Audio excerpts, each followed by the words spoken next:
and welcome to another episode of Spark Talk. We are recording this at 11:30 p.m. on Saturday, the 28th of February, the day that Israel and the US resumed their war on Iran and started bombing the country. Iran has retaliated, launching missiles towards Israel and multiple US bases in neighboring countries, including in Bahrain, Kuwait, and the UAE. Now, we here in the Spartacist League make it very clear that Iran must be defended and that Iran has every right to defend itself from imperialist aggression. And we say this despite the brutality that the regime of the mullahs carried out against Iranians last month.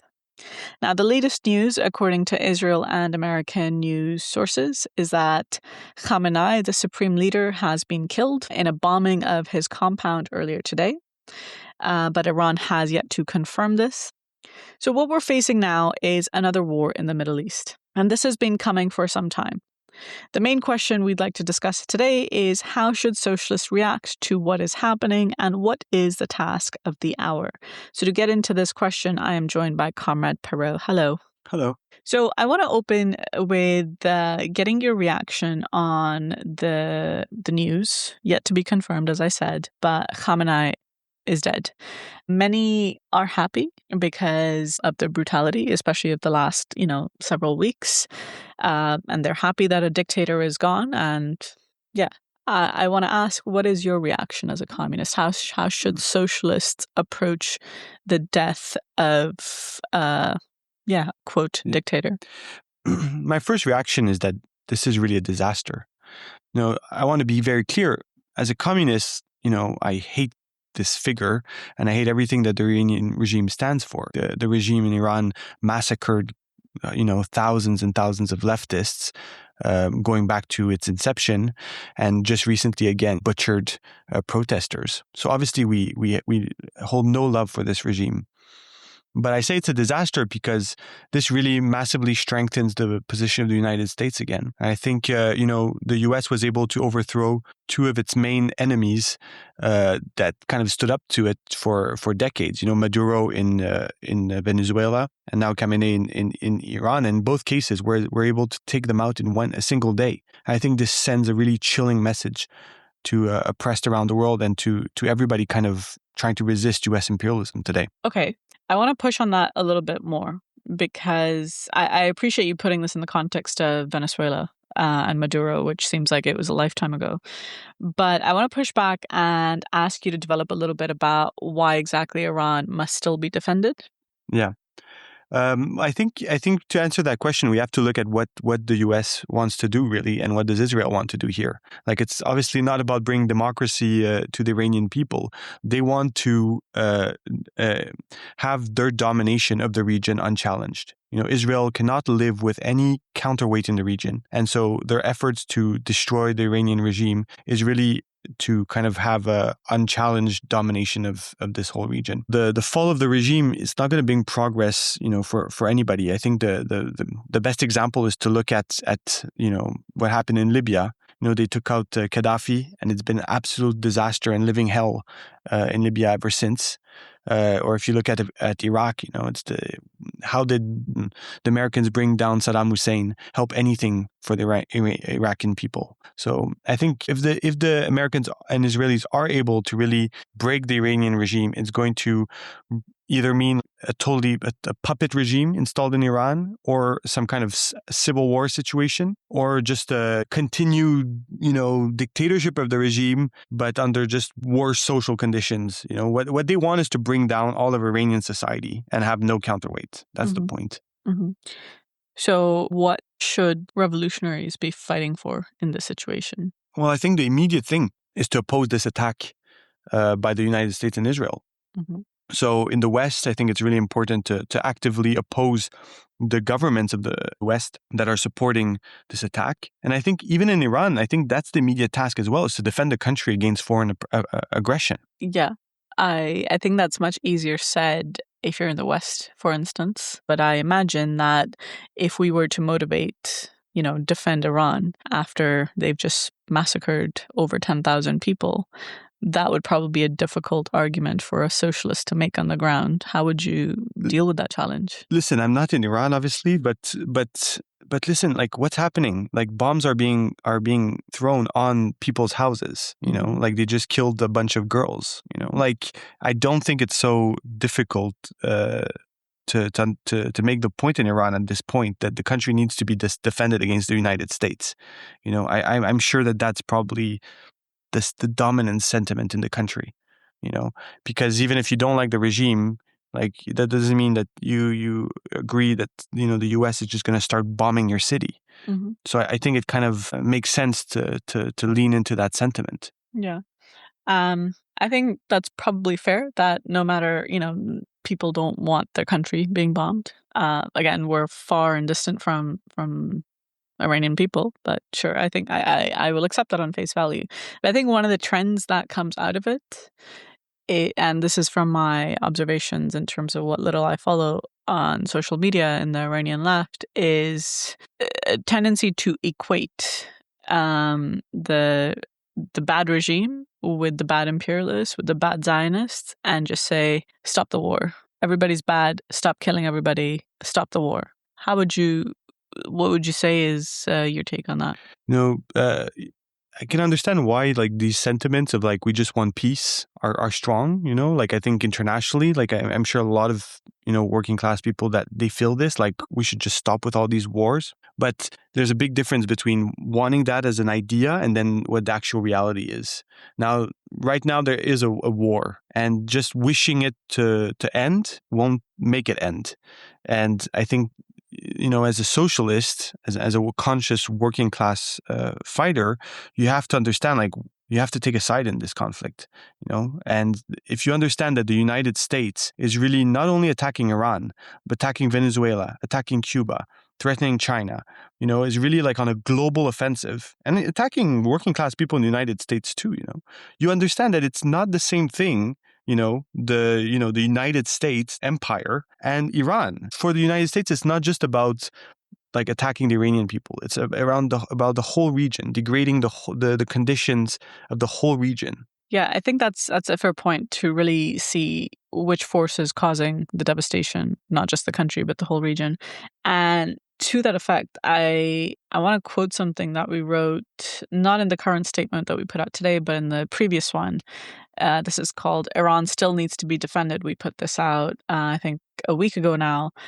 And this was when we saw that the war drums are, beating hard, and this is a matter of time. And in it, we said that the regime must be brought down by a truly democratic and anti-imperialist movement of the Iranian masses. Only this road can lead to genuine social progress in Iran and West Asia. But crucially here, it's by being on the front line of the struggle that communists can undermine support for this regime. And I think I want to explore that a little bit, because this is where the left trips up, You either end up totally backing the regime because it's fighting the US and Israel, or you say it's a bad regime and you sort of have a totally agnostic stance. And what we're trying to argue is, no, you must take a side, but you have a different strategy. And this problem comes up again and again and again. And I want you to take us through a little bit in terms of what you mean by communists being able to undermine the regime by being at the front lines of the anti-imperialist struggle. Yeah. Well, the whole question is like, how do you oppose the regime in Iran? Yeah, I think that's really it. Yeah. The thing is that if you oppose the defense of the country, you're dead in the water. You can't. You're not going to win the mass of the Iranian people to welcome foreign aggressors and to turn Iran into some kind of pawn of the Zionists and the Americans. Like there's a reason why that's not working. Netanyahu's appeals to the masses are not working. There's a real reason for that. So if you want to actually kind of build a socialist counterweight in Iran, you have to lean on these progressive anti-imperialist sentiments in the population and show how actually the whole strategy of the Iranian regime, it's strategic patience against Israel. That is to kind of slowly, not too aggressively, confront Israel, but to slowly let the objective build up of forces kind of change the balance of forces and kind of checkmate Israel in that way. That's been a total disaster, Its oppression of women. It's been a total disaster. Like, it turns people against the regime and against anti-imperialism. Its oppression of all the minorities. It turns people against anti-imperialism. So this is really a disastrous strategy. Okay, let's come to the other side of that coin, which is the pro-regime people. Like, you have to be with the regime, basically meaning you have to back the Ayatollahs no matter what, and that the protests that happened last month were completely counter-revolutionary and so on. That is a pretty significant trend as well in the international left, and especially, I think, in the pro-Palestinian left. Yeah. I can understand why that this is a strong sentiment. If you look at what Israel did in Gaza, you can certainly understand why people see Israel as the main enemy, and are burning with rage and will support anything that really is seen as as a counterweight and a force that can really check Israel. Like, I can really understand this sentiment, especially that, like, we're not seeing, mass working class, actions internationally. So, like, concretely speaking, right now, if you look at the war, who realistically is going to, like, deal blows to the Americans or to the Zionists? Like, right now, it's Iran. So I can understand that sentiment, but it's not a correct sentiment if you're a Marxist. Because again, I'm going back to a bit of the previous point, but like the strategy that the Iranian regime or that Hamas or Hezbollah has is not one that can actually defeat imperialism, and so it's if you're just like reducing your political intervention to like cheerleading this regime, it's a real obstacle to actually defeating imperialism, because there's no way that their strategy can actually unite the masses in the region, can really undermine imperialism from within. How are you going to like really defeat the American war machine? You can't do that with just a kind of nationalist strategy that's kind of isolated to the Middle East. You have to appeal to the American working class. You have to fracture the American society from within. But they have no strategy to do this. Yeah, I think that's a clear illustration of what that trend, what its fundamental problem is. I want to step back and just have a bit of a survey of how the international left has reacted to the current assault on Iran. Yeah, I think part of the problem with the far left is I think both camps pretty much hate what they're doing. The really pro-Palestinian side like looks at the left and they look at very weak-kneed statements that are like, when they do defend Iran, it's buried somewhere after like all this like analysis, So that's one side of it. And a lot of the far left doesn't take a side to defend Iran, It's a bunch of journalism, pacifist sentiments, So that's one side. Then you have the other side, the anti-regime side. The left doesn't actually offer any arguments to undercut, to actually understand their sentiment and to try to undercut it with real arguments. It's just like these very wooden, statements. Do you want to give some examples of what you've seen? Like a lot of leftists have pointed out, how association with the Mossad and so on is wrong. Okay, obviously, But what they've not been able to do is really offer another strategy. What's a better strategy to defeat the regime, and why do you need anti-imperialism to defeat the regime? It's all kind of, everything is limited to kind of very categoric and shallow arguments that just kind of frustrate everybody and offers no real answers. I feel like as far as the left goes, unfortunately, these trends are probably going to play themselves out in more or less predictable fashion. I would like to ask, I think, to give us a bit of a sense of your take on how you think this conflict could evolve. A lot of analysis that's coming out. There's things that say that this could last, some time or be very quick.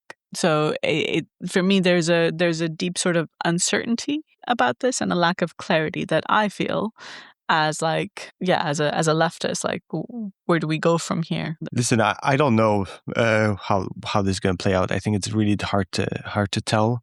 The thing with these wars is like all the analysts make all their predictions and so on. Then the war starts, and mostly these predictions all kind of are kind of wrong. So I don't know exactly what's going to happen. I do think that if Khamenei really is dead, this will have really deep repercussions. And it's kind of horrible thing to say, but in this current context, and it's going to make all the pacifists angry, but I think in the current context, a short war is not actually like the best scenario. Like, because for me, a short war would mean that the United States are really able to pummel Iran rapidly into submission. And I think that would be really a disaster. Right, so a longer war means Iran is able to withstand. And the better scenario would be that they're able to really kind of push back and kind of really check America's power in the region. That would be a better scenario, but that's probably not something that would happen like in the really short term. So I don't know exactly. I do think like with the death of the Ayatollah, like I think the chances of a shorter conflict are increased, and of a victory of the United States and Israel are also increased. How can we fight to clarify some of the mess in the left? I think as far as, it goes, yes, the region, the whole problems, and we're far. It's complicated, it's a mess, but like where we are able to make an impact, which is through debates and discussions on the left and having clarifying polemics, what do you think the tasks are in order to put ourselves in a better position? And by ourselves, I mean the left and the sort of forces wanting to fight imperialism. Well, I think that's the first step, is to try to rally the forces that are against imperialism. I think that's the kind of the most immediate task. And yes, that's true for the left, but I think that's also true like among kind of the working class, and workers that look at what's happening and really like hate what the United States is doing around the world, to kind of speak to those elements. But also in terms of the left, to really point out to other leftists that are in organizations that are not able to just take clear positions in these types of conflicts, to try to push, like to push them to understand why. Why is it that their organizations are not actually being able to provide clear direction and a clear stance, clear principle stance in these conflicts? So I think those are questions that needs to be asked.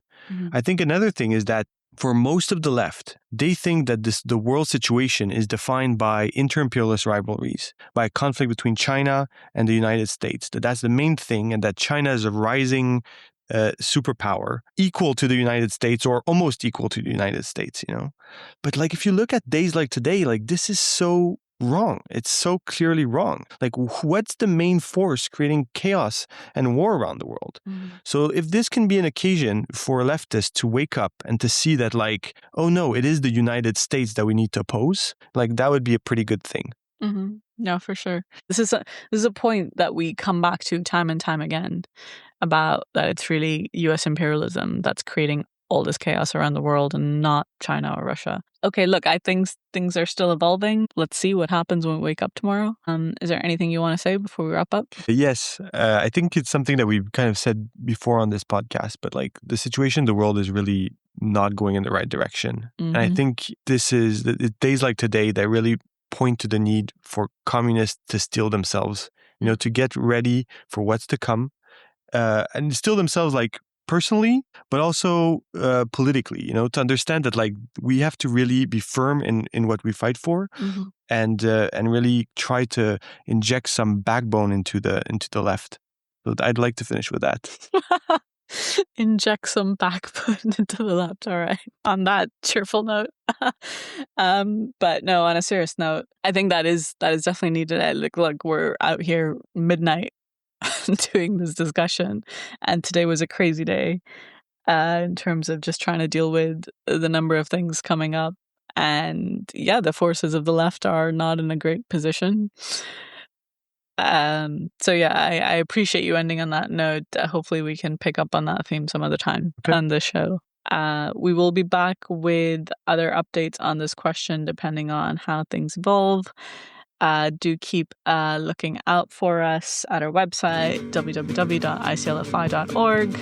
Follow us on our socials at SpartacistICL, and we will, see you soon. Thank you. Bye. Bye. Smoke, at least not with you. And I don't know if you don't know, but there are just a few of oligarchs and capitalists profiting massive profits, holding us down in lockstep. And your vote, it ain't gonna stop.